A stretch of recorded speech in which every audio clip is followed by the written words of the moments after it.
What's on my mind today is my neighbor who lives across the street.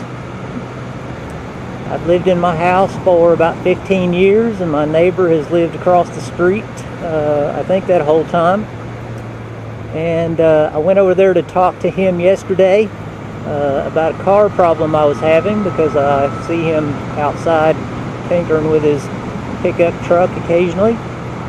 And we have gotten along fine, my neighbor and I, for years, and he's a very nice fellow. And yesterday I went over there, I talked to him about a little car problem I was having, and he told me his thoughts about that, which was very helpful.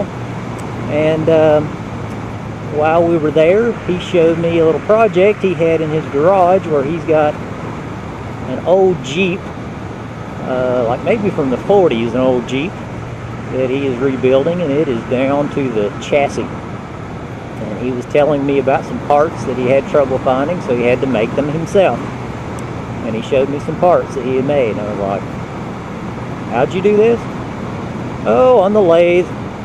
So then he takes me over to another part of his garage and shows me his lathe.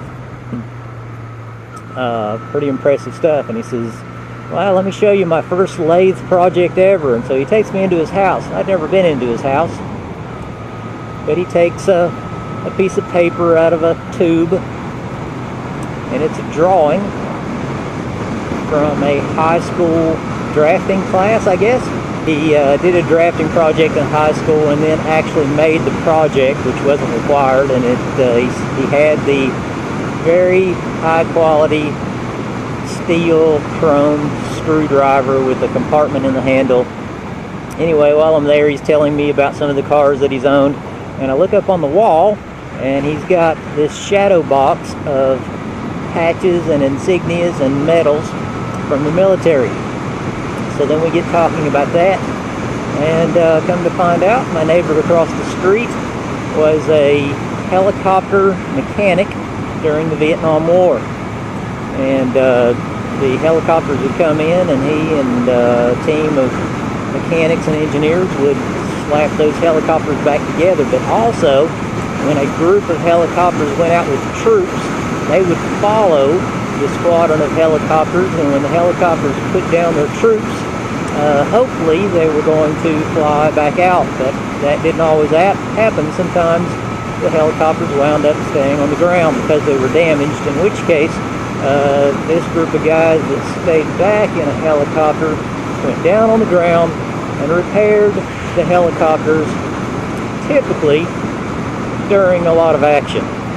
And some of you guys may know some of these guys. He's about 65 years old. He's real low-key.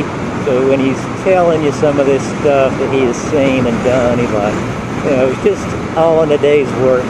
But some of the stories are just amazing with him and, some other mechanics. They're taking parts off of one helicopter and putting them on another helicopter. And the helicopter they're taking parts off of is on fire. And they got bullets flying through the air, and they got napalm going off next to them.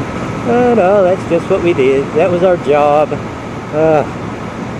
Anyway, I thought it was really neat, that I have lived across the street from a guy who is a hero. And that was neat, and that was exciting. And, sometimes you've got a hero living across the street and you don't even know it.